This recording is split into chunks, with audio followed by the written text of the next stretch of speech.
ఇప్పుడు పాకిస్తాన్ మన మీద దాడి చేస్తుంది కాబట్టి బార్డర్స్లో సోల్జర్స్ ఎలా అన్నా వాళ్ళు రెడీగా ఉంటారు. కానీ అకస్మాత్తుగా మన ఇంటర్నల్ కంట్రీలో కూడా ఏదైనా సిచ్యువేషన్ వచ్చినప్పుడు సివిలియన్స్ మన సోల్జర్స్ ఆఫీసర్స్ రెడీ లేనప్పుడు మనల్ని మనం కాపాడుకోవడానికి మనం మెంటల్గా ఫిజికల్గా రెడీ ఉండాలి. సో ఈ మార్చ్ డే ఎలాంటిదంటే ఒక రొటీన్ని నేర్పిస్తుంది. అంటే మనం అందరం రెడీగా ఉండాలి ఎలాంటి సిచ్యువేషన్లో ఉండాలి. సివిలియన్స్ కన్నా ముందు వాళ్ళని కాపాడడానికి ఆఫీసర్స్ తర్వాత వచ్చేది NCC cadets. We're meant to safeguard our country. So మేము ఇందులో పార్టిసిపేట్ చేసి ఎన్నో నేర్చుకున్నాం.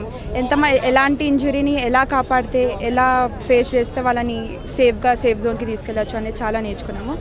ఇప్పుడు రేపు పొద్దున ఏదైనా అకస్మాత్తుగా ఇలాంటి సిచ్యువేషన్ వస్తే మేము భయపడకుండా ఇలాంటి చర్యలు తీసుకుంటూ సివిలియన్స్కి హెల్ప్ చేస్తే మనకి చనిపోయే కౌంట్ తన్ని తగ్గుతుంది.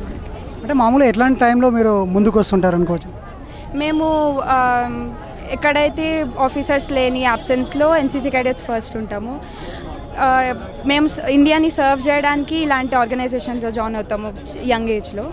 సో ఇప్పుడు ఇలాంటి సిచ్యువేషన్స్లో కానీ ఏదైనా యాక్సిడెంట్ అయినా కానీ ఇలాంటి చిన్న విషయం నుంచి పెద్ద విషయం వరకు దేన్ని కాపాడాలన్నా ఆఫీసర్స్ పెద్ద అఫీషియల్స్ తర్వాత నెక్స్ట్ వచ్చేది ఎన్సీసీ క్యాడెట్స్.